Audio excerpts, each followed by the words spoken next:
asan'ny fanan'Andriamanitra eo amin'ny fiainako, eo amin'ny fiainanao. Andriamanitra fanahy mihitsy, manao fanambarana ny mahazanaka antsika, ary indrindra indrindra mametraka fa izay manaiky izany asan'Andriamanitra amin'ny fanahiny zany dia mandeha araky ny fanahy. Ny maha-olombelona antsika dia voafetra, fa manokatra kosa ny tontolo izay maha-olombelona antsika voafetra misokatra kokoa amin'ny ara-panahy asan'Andriamanitra ao amin'ny fanahiny zany. Andeha ovakitsika ny Korintianina 1:12-13 izay milaza ny anaran'i Jesosy Kristy manao hoe: ary tsy misy mahay manaiky hoe Jesosy no tompo raha tsy amin'ny fanahy.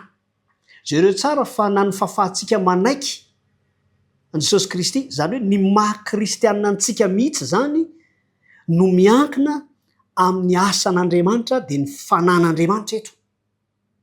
Raha misy olona zany manaiky ho tonga tena kristianina marina tokoa, dia tsy avy aminy zany fa mbola asan'Andriamanitra ao amin'ny fanahy.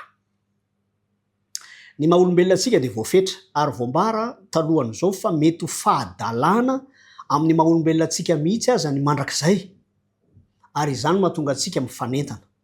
Zava-dehibe ho antsika ny fanekena ny Jesosy Kristy. Jesosy Kristy io izay ny fanan'Andriamanitra mihitsy no mametraka sy manome antsika ny fafana mino, ny fafana manaiky azy. Jesosy Kristy io mantsy ilay mpisorona be, izy mihitsy no atao hoe misolo antsika eo anatrehan'Andriamanitra.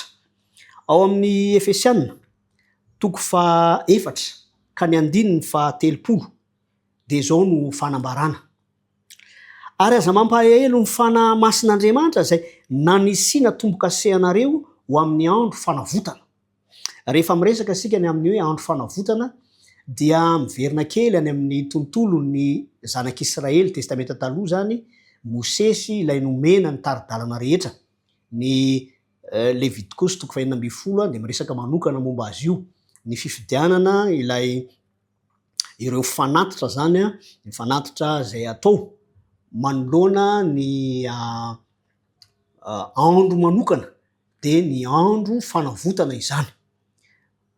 Fantatsika fa misy hatrany ny fanatitra izay atao raha ny mpitarika fiangonana zany, ireo mpisorona dia omby no atao amin'izany.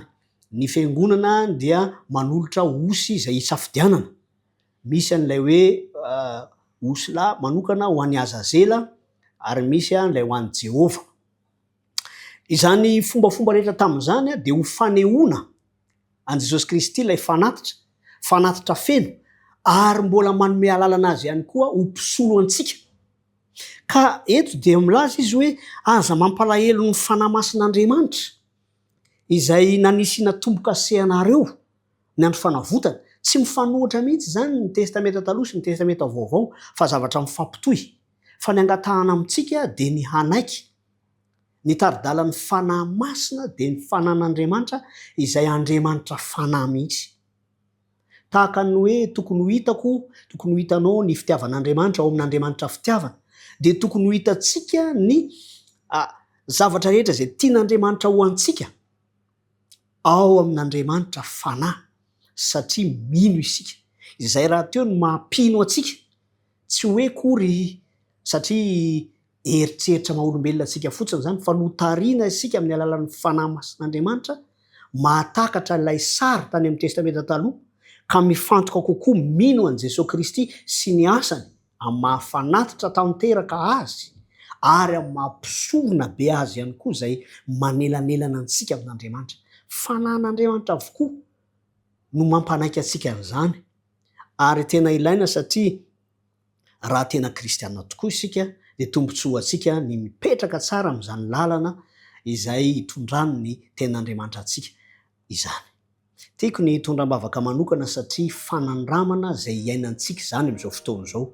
satria raha miresaka isika hoe andro fanavotana dia fotoana izay atsapany ny zanak'Israely tsirairay tamin'izany fotoana izany manao hoe hanahoana reny didin'Andriamanitra, didim-pitsaran'Andriamanitra. Amin'izao androntsika izao no antsoina hoe andro pasoava, ho andro fanavotana ho aso hoanao ihany koa zany. Mety tsy hanana fotoana isika izao dia izao hidirana lalina mahakasika an'izany, saingy kosa azonao atao ny mahafantatra fa ao anatin'ny andro pasoavana tokoa isika izao eo am-piandrasana ny didim-pitsarana mahakasika ny ho avintsika tsirairay. Koa sitrako ny anatanteraka izany vavaka izany, asaiko ampitiavana ianao. Raha tsara indrindra izay any an-danitra misaotra anao zahay. Fa manana ny fanahy masina dia ny fanahy ilay Andriamanitra fanahy izay fanomezana sarobidy ahafahanay manana antoka ny amin'ny ho avy. Saotranao izahay satria ahafahanay manamafy ny fanekenan'i Jesosy Kristy ho tompo izany, ary anananay ihany koa antoka fa raha mifarana ny andro pasoavana dia ho didim-pitsarana fanafahana ho anay. No raisinay satria ny fanahinao no manatanteraka sy manao ny fanomboka-se. Ho azo antoka tsy azo ovaovana zany, ary ny ho avinay tokoa izany azo antoka izany koa tononona ny vavaka ho amin'ny anaran'i Jesosy Kristy. Amen.